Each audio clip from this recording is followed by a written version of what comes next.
Hello there you guys, welcome to one of my videos. ERIK Ten Hag will earn a new contract at Manchester United regardless of the club's owner. When ERIK Ten Hag got appointed in as Man United manager, he signed a 3-year deal. So at the moment he's under contract with the club until 2025. ERIK Ten Hag recently met Sir Jim Ratcliffe at the training ground. As you all know, Sir Jim Ratcliffe is interested in buying Manchester United. He's been interested in buying the club for quite some time. It's said not so long ago, Sir Jim Ratcliffe is confident of completing Man United takeover after hiring Dave Brailsford. Sir Jim Ratcliffe is Britain's richest man, is the chairman of INEOS. Sheikh Jassim is willing to overpay for the club. He said he's expected to make a second bid for Manchester United. The Glazers are demanding £6 billion. Revert back to the other week, it said the Glazers had put the sale back to the summer. The club was aimed to be sold by April. In November last year, the Glazers announced that the club was up for sale, and since then Man United have had a lot of interest. The Glazers have owned Manchester United for 18 years. They purchased the club for £790 million back in 2005. But it's saying from the Manchester Evening News that Man United is set for new owners before the summer transfer window. But revert back to ERIK Ten Hag. You know, he's a good manager. He's our best manager since Ferguson, and I'm backing him. ERIK Ten Hag is like 11 months into his reign as Man United manager. I've not once changed my perception on him this season, even though we've had setbacks, but we've recovered well from them setbacks. Look at the progress Ten Hag has made this season. He's won the Carabao Cup. That was his first trophy as United manager. And Man United's first trophy in 6 years. Got us to the quarterfinals of the FA Cup, got us to the last 8 of the Europa League, and got us up to 3rd in the league. If Ten Hag can win another trophy this season and get a top 4 finish, I'd underline that as a successful season, then build from that. Not so long ago, Ten Hag won Premier League Manager of the Month for February. You know, Ten Hag has brought players to Manchester United. Revert back to January, he brought Sabitzer in on loan, he brought Weghorst in on loan and Jack Butland in on loan. Unfortunately though, didn't make a permanent signing in January. Revert back to last summer, he brought the likes of Terrell Malaysia in, Lisandro Martinez, Casemiro, Eriksen, Antin Dubravka. Ten Hag has spent over 200 million as Manchester United manager so far, and he has enjoyed 2 transfer windows at the club. As you all know, in the summer, Ten Hag is looking to make more signings. He's also looking to get rid of more players. He's put around 6 or 7 players up for sale to fund summer spending. He's already got rid of a lot of players as Man United manager. Now, I want to give you my predicted 11 for Manchester United's game against Fulham in the FA Cup quarter final. I'm expecting Ten Hag to make some changes from the 1-0 win against Real Betis in the Europa League round of 16 second leg. So I'll go with the 4-2-3-1 formation. In goal, David De Gea. David De Gea was in goal in the 1-0 win against Real Betis. De Gea is Manchester United's #1 goalkeeper. He could possibly leave at the end of the season. De Gea is out of contract at the end of the season. At the moment, he earns 375 grand a week. Revert back to earlier on this season, it said De Gea was willing to accept lower terms to remain at the club. Not so long ago, De Gea won Save of the Month. He made that fantastic save to deny Iheanacho in Man United's 3-0 win against Leicester. De Gea has been a long-serving player at the club. He's endured, 12 years or so at Man United. He's been with us since the Ferguson era, and he's made over 500 appearances in all competitions, and he's won everything domestically at the club. Right back, I'm going to go with Aaron Wan-Bissaka. I think he'll retain his place at right back. Bissaka, of course, started against Real Betis in the second leg. He's actually started a lot of games this season because obviously revert back to earlier on in the season, Delors had a couple of injuries, and since the World Cup, Delors has struggled, so that's why Bissaka's been playing a lot of games ahead of him. Delors did come on in the second leg against Real Betis. Aaron Wan-Bissaka could leave Man United in the summer. Earlier on the season, there was talks about him possibly going back to Crystal Palace. Man United got Bissaka from Crystal Palace in a deal worth 50 million back in the summer of 2019. The two centre-backs, I am going to go with Rafael Varane and Lisandro Martinez. Varane will come in for Harry Maguire. Obviously, Maguire was playing alongside Martinez in the second leg against Real Betis. Varane is a really good centre-half. Him and Martinez do complement each other well in our back line. Not so long ago, Varane announced his retirement from international football. Man United did get Varane from Real Madrid. And since Varane came to Man United, obviously, Lindelof hasn't started many games because he lost his place to Varane. By the way, Lindelof not so long ago was out with a fever. I think Lindelof did come on in the second leg against Real Betis. Lisandro Martinez, what an impact he's made since he come to Manchester United. He's only scored one goal for the club so far, and that came in the 3-2 defeat to Arsenal at the Emirates.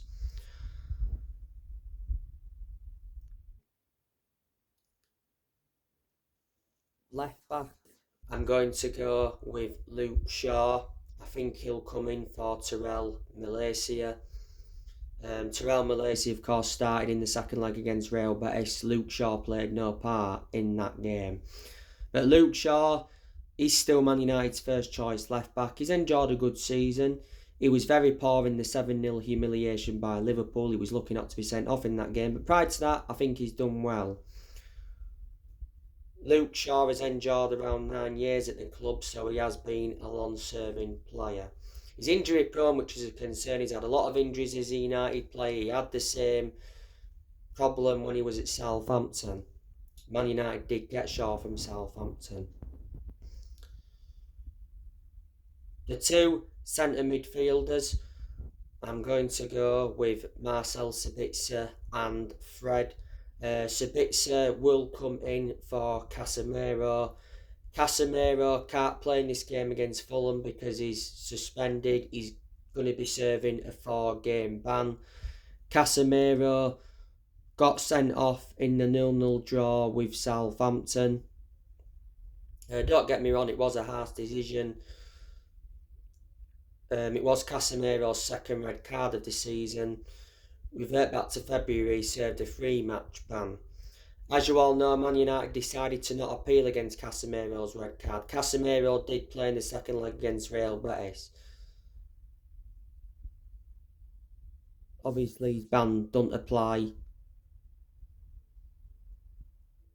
to all competitions, does it? Marcel Sabitzer, he came on in the second leg against Betis, had a good chance, so he was unlucky not to score. Sabitzer's really made an impact since he come in. It's said a few weeks ago now, Man United could sign Marcel Sabitzer on a permanent basis. That was according to his agent. We've got him on loan from Bayern Munich until the end of the season. Sabitzer not so long ago did have a knock. Fred, he'll come in for Fernandes in the centre midfield. Obviously, Fernandes was actually in the centre midfield in the second leg against Betis.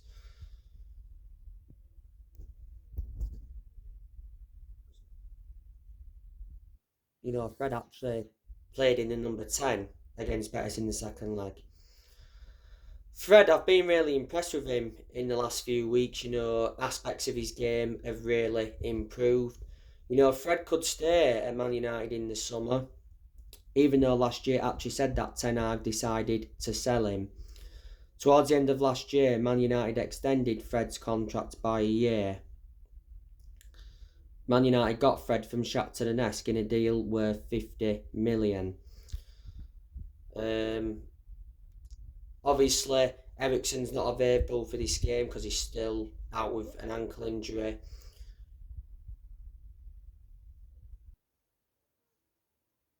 McTominay, I've been hearing, is a doubt as well. Probably won't start anyway because he's not one of our first choice centre midfielders. As you all know, Donny van der Beek, he's out for the rest of the season. He won't start anyway because he's a squad player. Van der Beek will probably leave Man United in the summer. In the number 10, Bruno Fernandes. Bruno Fernandes, of course, played against Real Betis in the second leg. He also played in the first leg. In the first leg, Fernandes scored and he also provided an assist. After the first leg, Erik Ten Hag praised Bruno Fernandes' personality after his superb performance against Real Betis. He said he was our best player. And prior to the first leg, Ten Hag did say Bruno Fernandes will remain Man United captain. He said Bruno Fernandes is Man United's inspiration. He had a shocker against Liverpool at Anfield. He could have been sent off. It was disgraceful what I did. He nudged the assistant referee in that game, but the FA decided to take no action. On the left wing, I'm going to go with Marcus Rashford. Rashford scored the only goal of the second leg against Real Betis. The goal came just before the hour mark. It was a stunning strike from long range. It was Rashford's 27th goal of the season. What a season he's enjoying. It's his best season as a United player. In the second leg against Betis, Rashford could have had more than the one goal because he had other opportunities. He scored the opening goal against Real Betis in the first leg at Old Trafford. Not so long ago, Rashford got named Premier League Player of the Month for the third time this season. After the second leg against Betis, Erik Ten Hag praised Marcus Rashford's focus and quality. Milanga's an option, but Milanga will not start this game. I think he came on against Real Betis in the second leg. On the right wing, I'm going to go with Jadon Sancho. Obviously, he didn't start against Real Betis in the second leg.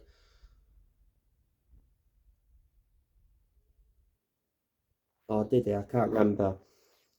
It will be Sancho because Anthony I don't think is available for this game. Anthony has been out with a fever. And Garnacho won't be playing any part. Garnacho is out for several weeks. Garnacho came off injured against Southampton. So Sancho on the right. And up top, Weghorst. Martial is not expected to be available for this game. He is still injured. Martial's been hampered with injuries this season. Weghorst played in the second leg against Real Betis. He was unlucky not to score. Had a couple of chances, didn't he? Weghorst did score in the first leg against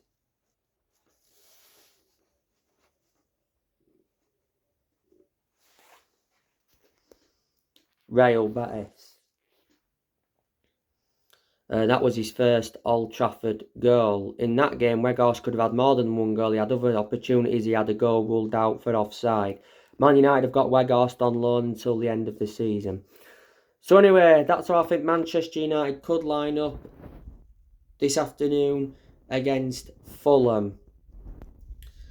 Manchester United progressed to the last 8 of the FA Cup by beating West Ham 3-1 in the previous round. It would be very good for Man United to win the FA Cup. You know, the last time we won it were back in 2016 under the Louis van Gaal era. Man United have won the FA Cup around 12 times. You know, as you all know, Man United are coming into this game on the back of a 1-0 win against Betis in the Europa League round of 16 second leg. It was 5-1 on aggregate. Man United are into the quarterfinals of the Europa League. Man United will be facing Sevilla. Good draw. Sevilla is struggling at the moment.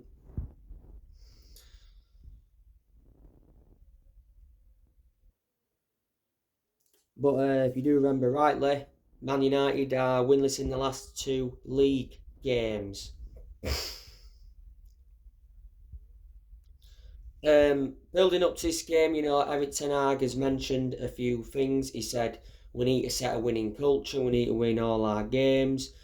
He mentioned the players as well, what he wants them to do. And he's been saying that he still wants more from the Man United squad, but he is happy. But this will be a tough game against Fulham. You know, Fulham are enjoying a very good season to their standards. They're like 9th in the Premier League. They're in the quarterfinals of the FA Cup. Fulham did lose the last league game to Arsenal 3-0. Man United beat Fulham at Craven Cottage earlier on in the season 2-1 in the league. If you do remember rightly, Garnacho scored the winner in that game. So we only just grinded that result out, but we still won. Fulham, you know, they progressed to the last 8 of the FA Cup by beating Leeds in the previous round 2-0. The Fulham manager is Marco Silva. Got to give him credit, he's doing a good job. He's been the Fulham manager for like a year and a half or so now, is it? He got appointed in as the Fulham manager back in July 2021. I think he's out of contract at Fulham at the end of the season, is it? Talks have stalled over a new contract for Marco Silva. Marco Silva was the one that replaced Scott Parker. Before Marco Silva managed the likes of Everton, Watford, Hull, Olympiacos, Sporting Lisbon and Estoril. The players Fulham they've got the likes of Tom Cairney, he's injured. Levin Kursawa, he's injured. They've got him on loan from PSG. Willian, he's injured at the moment. He's a former Chelsea and Arsenal player. Vinicius, Fulham got him from Benfica. Harry Wilson, Bobby Reid, Alexander Mitrovic, you know, he's one of the best players Fulham have got. Daniel James, Fulham have got him on loan from Leeds. You know, don't forget Daniel James is a former Man United player. João Palhinha, Man United have been tentatively linked with him. Liverpool not so long ago entered the race. Andres Pereira, Fulham got him from Manchester United. Kenny Tete.